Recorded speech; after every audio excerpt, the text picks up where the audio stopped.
What's up, guys? So I'm back from a ride to the storage unit, and then I actually stopped and looked at a Ducati. You might have seen that video. Um, One of the things that I wanted to talk about real quickly is the relative relationship between the S1000RR and the S1000R, which you see here. So I just brought this home. So I spent some time tinkering around with the double R, and I'll show you what that looks like in terms of the finished product of the things that I wanted to do to it. But one of my observations in riding the double R to pick this bike up was just how different these two are. This bike actually is tuned, so it's got the full exhaust system on it. It's a full yoke system, and this was on it when I bought it. So I kind of reap the rewards of someone else's labor. You can kind of see the full exhaust underneath there, and so it's pretty set up. And what that means is everything that it did well, from the low and mid range punch factor, it does extraordinarily better. And one of the things that I think I had mentioned in my other video with the double R was that the double R had more power than this, and it does.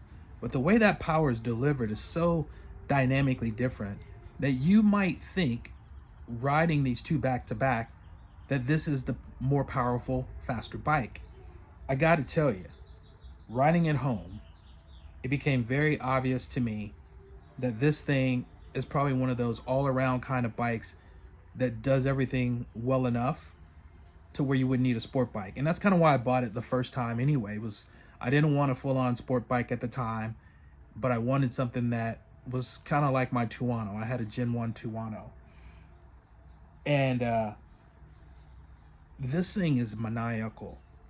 I mean, the low-end punch, like where I said on the S1000RR, the power came in really strong, was around 7,000 when you start to really get into it, and it built up from there up to the 14,000 RPM red line. This thing kicks in at about 5, and I'm talking about kicks in, not just starts a gradual ascension. It kicks the fuck in, and by the time you hit 6 and 7, if the front wheel is still on the ground, the back wheel is losing rubber all the way down the road. I've got calluses right now just from this ride, and it's pretty phenomenal. I mean, BMW have done a fantastic job making this, a good, just all around, easy to live with sport bike option, and not be a sport bike. Yeah, you can get a Tuono with more power and all other stuff. Yeah, you can get a Street Fighter with more power and all other stuff. Yeah, you can get the new Speed Trip. Like, all the naked bikes have essentially evolved to be hyper naked. And the new iteration of the s1000R, now you can get an M, which is now, I believe, like 207 horsepower or something ridiculous that you would never need. But at the time, this bike had started to get long in the tooth relative to the other bikes out there that were doing much more. And, you look at shootouts that a lot of the journalists did, and this bike at one point was in like a second, third place, but then it started to fall because Tuono was always first, and then something else came second, and it was kind of like, yeah, it's good, but... And then the new generation of it that started in, I want to say 2021, 22, they redesigned it. And the thing I heard most about it was it lacked character. I don't really know what that means. I think people that ride bikes so much and their jobs are always reviewing bikes, they kind of have a very biased opinion of what something is relative to what the everyday person like myself or you might consider that to be. I might ride a bike and think it's phenomenal. They would ride a bike and go, yeah, there's 16 other bikes better. So that's kind of, you have to take that with a grain of salt, because when I ride this bike, no matter how much better a Tuono or anything else might be, I'm still blown away. And with the things that are done on this bike, it's also got a fuel management system on it. You see Old Faithful back there. Yeah. I have a video of that coming up soon, so you guys want to come back and check that out. It's pretty fun. Anyway, my point being, this also has a fuel management. Bear with me.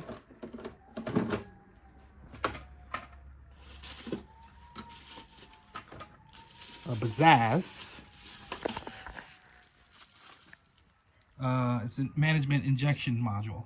So everything that is done at this bike right now, it's got a performance air filter on it as well, has made it pretty hyper in my opinion. I mean, for what I'm gonna do with it every day and not a track bike sort of setup, I feel like it's probably as good or as hyper as it really needs to be for me.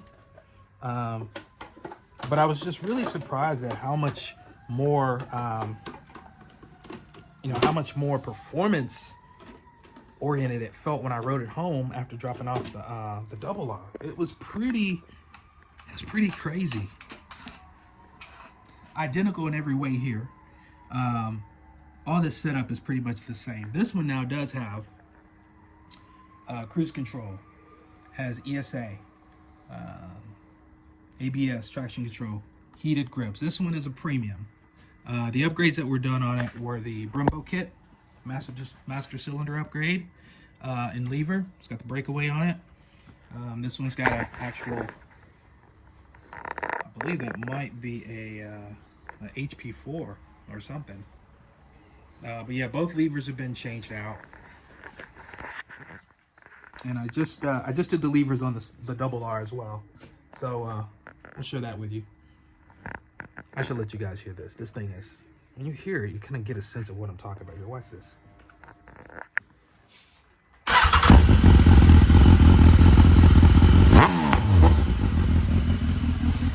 Okay, I just woke up everybody in the house. But anyway, that's what I'm talking about. It's pretty crazy. And I honestly feel like, just from riding them back to back, this bike would probably leave the double R in the dust on the way to 120-ish. Because once that double R winds up and all that power gets delivered to that wheel, it's gonna run off. But this thing is, plus you don't have fairing, so I mean, at some point you don't have the ability to break through the wind. But my gosh, it's like an adrenaline rush, just a shot of espresso or 3. That's how it felt when I rode it home. So just kind of a reevaluation of it compared to the double R, man. And BMW built it this way to be a little better at something less intense. So it has an intensity where the double R wouldn't need it. And it manifests itself very clearly. And it makes it a very great bike for someone who is just going to use it as an everyday offering to rival a sport bike situation where you wouldn't want to ride a sport bike every day. Some people do, and they're more comfortable now. The double R is pretty comfortable, but this, obviously, with the upright bars, it's a little better on your back. But yeah, so just riding it today back to back, it really revealed to me how amazing this thing really is, man. It is a beast. I think compared to my Super Duke 1290R that I had, I did a video on that one. It's not nearly as ferocious. That bike would just rip your face off just from the pure acceleration. But I don't feel like this is far behind. When you think about bikes in the real world, how you might actually ride them, how much of the power and torque you can actually use in your given situation where you're riding, it's going to be very even at some point in there. And I feel like a lot of these bikes that have above 160 horsepower and the way that they're set up with their transmissions and the way that the gearing is done, at some point they all kind of hit the same note from a performance standpoint. So, sometimes I feel like these bikes don't differ as much as they do on paper when you're really twisting the throttle and riding it yourself. After riding that Ducati, I rode this obviously home, and my God, this thing is pretty badass, man. if I had to get rid of a sport bike, this would definitely be what I would stick with for the rest of my sporting experiences as a somewhat older rider. I'm not that old, but I'm older, and I do have chiropractic needs, so this works really well. Anyway, till the next video, guys. Stay safe. Hold drive.